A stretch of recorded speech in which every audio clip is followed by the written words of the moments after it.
here again am I. A lot of you, I need to address this and why I do this with my videos. This video is about the experiment I'm doing with monetization. I've gotten a couple comments here and there about monetization and why I'm now monetizing certain videos. Rest assured, I didn't do this to make a bucket load of money, because it's not ever going to do that. You're only getting maybe a fraction of a cent when somebody goes to a video and an ad goes through there. What it was for originally, I saw this new thing pop up and it says monetize your videos, and make a little money. It's like, well, if it makes at the end of the month or the end of the year enough to buy a hamburger or something, and it's worth it, I guess. But then things have changed since I did that. One of the things now, since I haven't really received not even one penny from these guys yet, it hasn't reached the quote-unquote payment threshold. What it's actually going to be used for now, some of y'all have seen my videos and you know that I'm pursuing two projects right now. One project is tiny houses, small houses. I shouldn't say tiny houses, small comfortable houses. Not quite tiny, but sub 1,000 foot that can be easily built. That's one project I'm trying to pursue, and I scrounge a lot of parts for that. So any little bit of money that comes in allows me to buy a few building materials here and there. The other project I'm doing, building computers for disadvantaged kids. I have a video about that. The video itself, I can't remember if I monetized that one or not. It might be. But the reason I did that, where I live, is like I say in the video, there's a lot of really, really poor kids there. They're having a hard time. Their parents are having a hard time.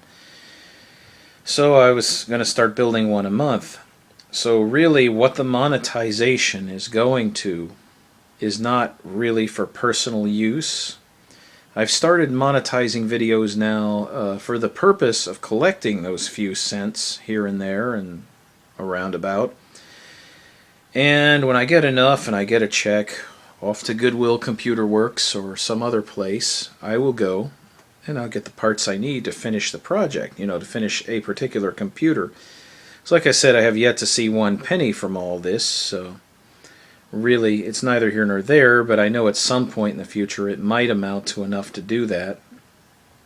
But I am happy to announce that the first computer is complete, and I will be starting a second and a third one. When I get back to Kirbyville, where I can show you what I've built, I will film that and let y'all see how the project is progressing. Stage 2 of the project, now that I've got the first computer completed, I'm going to be going up to the elementary school, and maybe I will talk to the principal or talk to the teachers there, and we're going to try to find kids that need these computers the worst.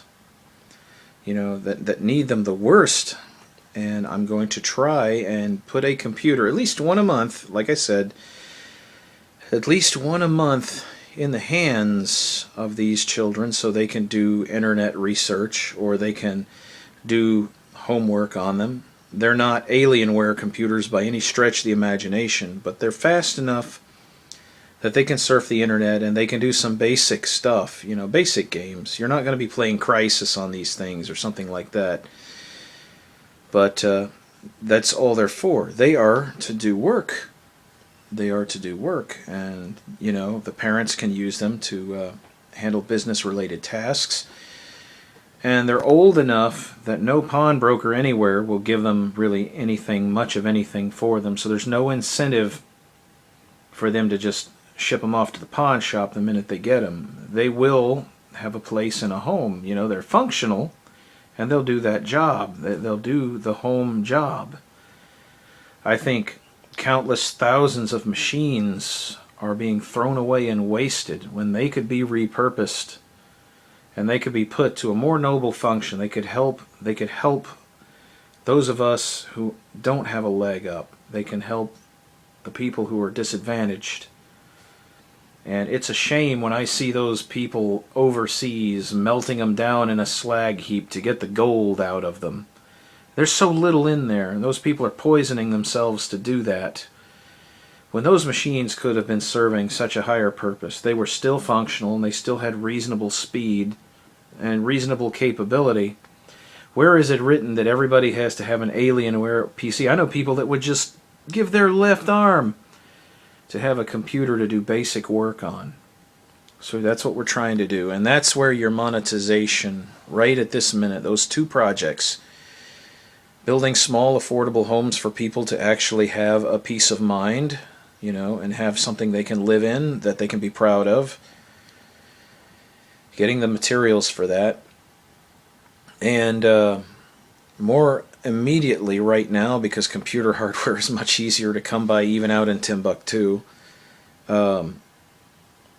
it's going toward putting that together, getting those computers. We need to provide some leg up for our children's education. They need the tools that are required to allow them to excel in life. And right now, the ability to do research and to have a computing facility is basic, even to schoolwork. There was a time, like when I went to school, you weren't even allowed to have a calculator, Everything had to be handwritten, but then at some point it crossed over to, we need our papers typed. You can type it and the teachers will accept it. And then it crossed over to type it if you can, print it. I don't want handwritten stuff. A lot of teachers are like that now, especially in the upper grades. So having a machine that can do this kind of work in your household is becoming very important. It shouldn't be, but it is, and that's just the facts of life of modern society. So rather than complaining about it, I was sitting out there and I said, I've got this skill set. There's not anybody out here who can really afford computers. So I'm sitting here with these skills, building these machines, able to do this, or repair. And I thought, I've seen my neighbors over there and the other people on our street and in our community, because like I said, in East Texas, it's pretty bad. There's a lot of people that aren't well off out there. Why am I just sitting on these skills?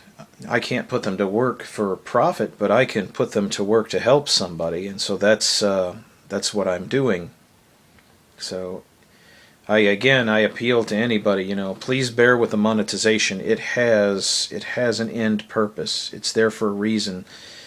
And if you have old parts, contact me, man. I will happily take them. Anything that I can scrounge, that I can repair, that I can put together, I will be moving ahead with that project.